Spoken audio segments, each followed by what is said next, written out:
WrestleMania Night 2. Now heading into this event, Night 1 wasn't exactly the best of nights. The show didn't feel too like WrestleMania. It does seem like WWE was gonna try and fix this problem for Night 2. That said, we did leave with a great main event for Night 1 and one of the better main events in recent memory with that triple threat match. It had all the action and it established a new storyline to look forward to. With that said, let's get into it. Stephanie McMahon kicked off the show to welcome everyone to WrestleMania. The first match on the show was Triple Threat. Io Sky, Bianca Belair, and Rhea Ripley. The Women's World Championship is on the line. This match had a claim to main event Night 1. Obviously, we all know how it turned out, but there was a time where it felt like this match had a chance. There's plenty of optimism as it relates to this match heading into it. Bianca had her special entrance here. Rhea was more simple. She had a headgear on, but her entrance did feel WrestleMania-like, of course, and she had the best reaction from these three. This match before it happened seems to feel like a match that would shape up the rest of the year for the Raw Women's division. Surely one of these women goes to SmackDown this month. Regardless of this match situation, Bianca and Rhea is always destined for WrestleMania. It just makes too much sense. Io was a standout early on, and in storyline, she looked like the woman that wanted to prove a point. Great spot with Rhea throwing Io into Bianca with the Razor's Edge. It solidified her as a one-woman wrecking crew. The spots flowed through well, and each woman had a great moment to shine. This was the best spot in the match up to a certain point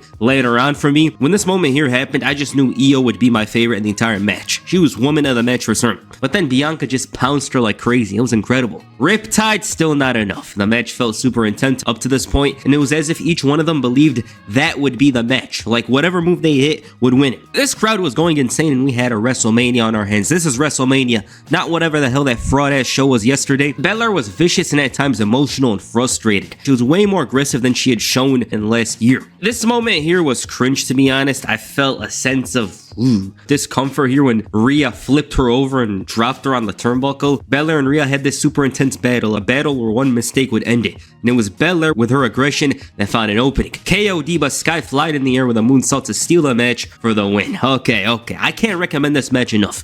From an in-ring standpoint, I think it was better than anything from Night 1. This match was insane. Not a single minute here was dry or boring or whatever. Sky in particular was so damn insane here. I have to mention that. This match will probably be the performance people point to in her career, because to me, you don't get these kind of performances often in your career, especially under the brightest lights, which makes it that much special. When you're under the brightest lights at WrestleMania, you have this kind of performance, you're a star forever. Io Sky was world class. Amazing stuff here. I can't stress it enough. Now, a takeaway from this match is that these women basically had a point to prove. They're like, hey, we're gonna open the show, we're gonna go insane, and they did. This is one of the best women's triple threat matches ever. I think it's better than the WrestleMania 32 match, to be honest. Everyone played their role here. Bianca was like a demon at times as the match went on. It felt like she thought the title was anointed to her before the match began or something, and when it didn't go that way, she became insane. Rhea was great here, throwing them around. Everything aligned together here, and I can't stress it enough that this is one of the best women's matches in WrestleMania history, and it's one of the best WrestleMania matches in recent memory. Sin City Street Fight, Drew McIntyre and Damian Priest. This feud seems like a throwaway one, but there's actually a history there with Priest cashing in on McIntyre a year ago. You guys know how McIntyre is always emotional, he's always bitter, he's always angry. It makes sense. Special entrances for both Drew and Priest here. Drew is Doom Slayer character. Priest came out to Slayer. He had the lead guitarist perform for him. Yeah, WWE really thinks highly of these two. Aggressive action early on. This worked in Drew's favor, and he decided to take a picture of this action. I think with Drew, the way he operates on the internet, he definitely has a troll account and 10,000 followers. I just know it. Drew was going overboard with his intentions here. Every act of offense had some sort of bitterness behind it. Great heat here. Both guys put in the work. Intensity was important in this kind of match, especially from Drew's side, so I'm glad that was done. Vicious future shock DDT on the steps. They got the crowd reacting. Through the tables, Drew knew that wasn't enough and basically ended Priest with a brutal Claymore to win the match. This is a great match. What makes this such a great match is the fact that the emotion and intensity is off the charts. It felt like they hated each other, especially Drew McIntyre. That guy seemed like a super villain wanting to kill Priest here with that Claymore onto the steel chair. It was insane. And props to both men, you know, like obviously they could have had different matches. Drew could have been in a different position, but not everyone's gonna be in the main event. Someone's gotta be on the undercard, and these two made good on their position, so there's that. Fatal 4-way for the Intercontinental Championship. Braun Breaker, Penta, Finn Balor, and Dominic Mysterio. This had the potential to steal the show. Balor and Mysterio have their issues. Penta at his first WrestleMania, and Breaker destroying anybody in his sight. This match was Braun Breaker showing how much of a lunatic he is. This man was everywhere. I gotta mention that. The Judgment Day were on the same page for the most part, till you guys know what happened. And again, Braun Breaker, all I have to do is say his name.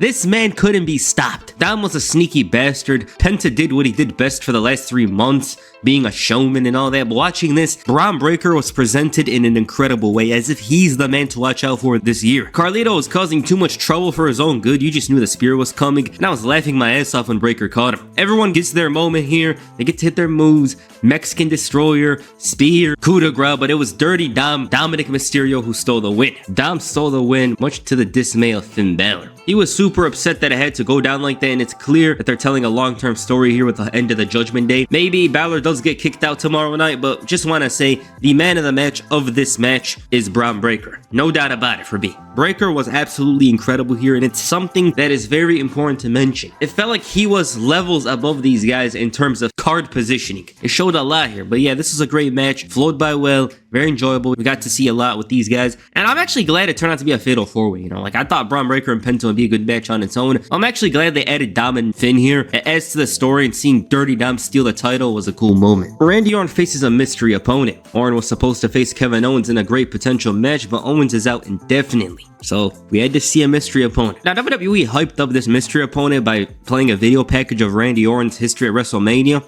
By the way, he has an incredible history at the show. Plenty of icons and legends. Surely the next guy would be someone that would be a formidable opponent for Randy Orton. It's Joe Hendry. Joe Hendry was the opponent. Now, if it was me, I'd have Orton win in 20 seconds, but this is the TNA World Champion, and that alone would be messed up. He had some offense in here, but he got the RKO in about 4 minutes. Orton was just vibing here, and this was like one of those SmackDown matches you see at the 32nd minute. You know, it's like, oh, it's gonna last for like 4 or 5 minutes. This was what it is here. Hendry has his moment at WrestleMania, which is insane to me because this is a singles match against Randy Orton. It's not exactly a spot that many have in their career. They just went in and out with it. Now, personally, I think Orton should have faced someone else. I think someone more formidable and someone that'd be around. Nonetheless, Joe Hendry has his moment here at WrestleMania, and they found a way to put Orton on the show, so there's that. AJ Styles against Logan Paul. This just might be one of AJ Styles' best WrestleMania matches. That's a bit of an expectation I had before this match, because it certainly had the potential to be. Fast-paced wrestling early on. Styles made it a bit intense, but Paul stuck to what he knew. Cool moment with the drone used to record Paul hit the frog splash, and he managed to slow down the pace. At this point, Styles had zero offense. This lasted for about 5 minutes. Small moment in there, but it wasn't until Paul got too arrogant. Now, one of the things I don't like about Logan Paul is how the match seems like it's not super connected. It's just him being a douche and Styles sitting still waiting for him to do some aerial move and flip off the fence. He's very athletic though. Also, 2002 Paul was better because he was throwing everything he could.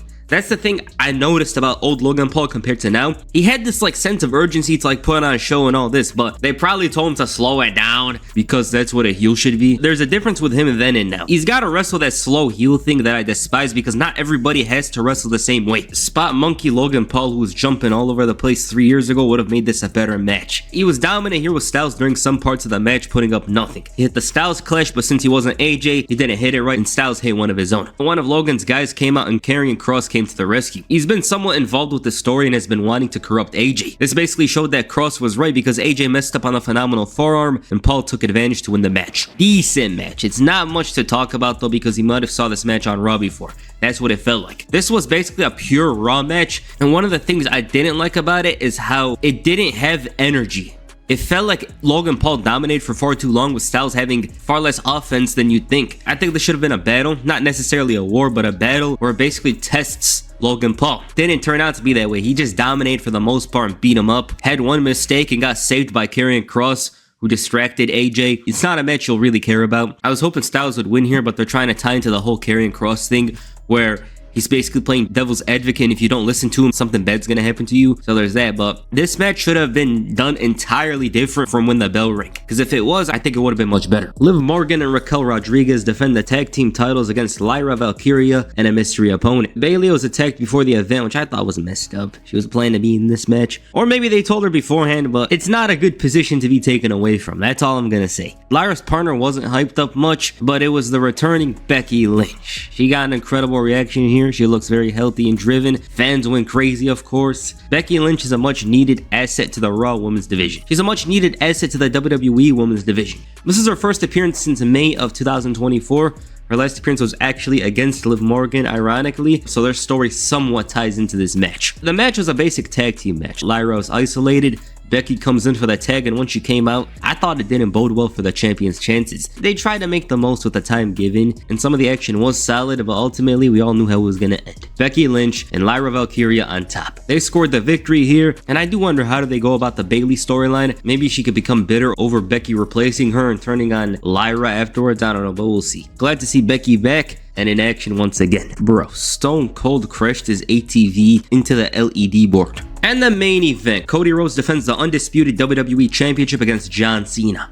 The last time is now for John Cena. This is a massive heel turn in the history of WWE. John Cena going to the dark side is something that many of us didn't imagine only 2 months ago. It also goes to show how much faith and investment WWE has in Cody Rhodes. Cena came out with nothing special and it was a plain entrance. Rhodes had some dirt bikes out here, but other than that, it's similar to last year's. The crowd was actually rooting for Cena and booing Cody at times, which is funny, but times have changed. Cena's contempt for the crowd was really shown just in the introduction here. He only had one job here. He wasn't here to put on a show, none of that. He looked so disinterested throughout the match. I even saw this guy hit a boot. Yeah, this guy's definitely a heel, because when was the last time you saw John Cena hit a boot? Apparently he was communicating calls in the ring. I didn't hear it because I was watching on the TV. His moveset was noticeably different. Great spinning DDT from the top rope, and Cena was wrestling like a classic heel. The shoulder tackles were much more aggressive than they used to be, and then from out of nowhere he pulled an AA for a near fall. Then a super one from the top rope. Man, my goat might be cooked. Cody still had fight in him, but found himself in the same position for the third time. STF method was patched and Cody rebounds, but the ref was knocked down. Cena resorted to cheating and hit a fourth AA. Not this moment, Travis Scott came out. This is the problem with this match. Did he look like the megastar that he is? Yeah. But the reason this falls flat is because he was RMXing like crazy and taking so long to come out. In addition, for a celebrity, he had too big of a role in time in this match. The fact that The Rock didn't show up was a massive problem that affected this entire story. It's a huge gap that always has to be acknowledged. We got Travis Scott instead.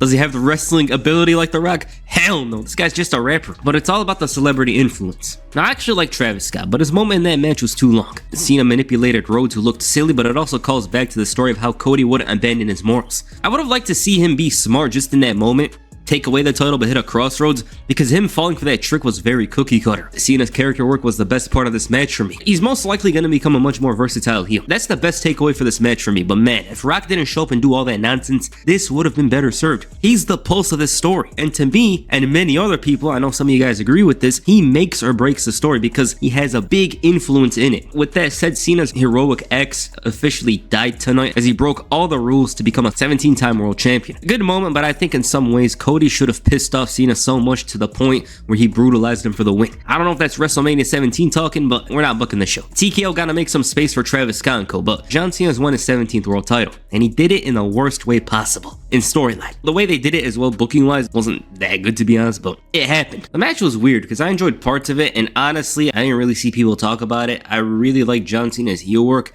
It actually makes me optimistic for his character over the next couple of months. I will say though, the match got carried by the finishers. I would have liked to see the final arc extended a bit, you know, because Cody held the title through plenty of troubles, and the best way for him to go out is on a stretcher. Cena's much better than he had been in previous years, and as a performance, personally, I liked it for his first heel run, but as a match, it was missing that final story beat involving The Rock. Travis Scott was too involved with the match, and Rhodes was a bit silly, believing that his hero would change when he's got the wrestling symbolism of a gun in his hand, that being the title, and because of that, he cost himself the title. Crowd atmosphere was amazing. It was a vibe, color, atmosphere, everything about the feeling of this match was perfect. Regardless of that, John Cena is a 17-time champion, so there's that. Alright, that's WrestleMania Night 2. This event was basically like the inverse of yesterday's event, where it was bad undercard, good main event. That's kind of what happened here. I'm not gonna say the main event as a match was terrible, but the way they went about it was just so odd. We were better off seeing John Cena cheat without Travis Scott, and if Travis Scott did come in, his influence would be minimal. Other than that, we got some good stuff in here, you know? Like, the first half of that show was amazing. We got Io Sky, Bianca Belair, and Rhea Ripley put on a match of that night. Drew McIntyre and Damian Priest destroyed each other. Fatal 4-Way Intercontinental Championship match was very fun, but after that, the show kind of like falters a bit. Main event, I won't say I hated it, but that Rock cloud was hovering over it, and we can't just say, oh, you forget about him.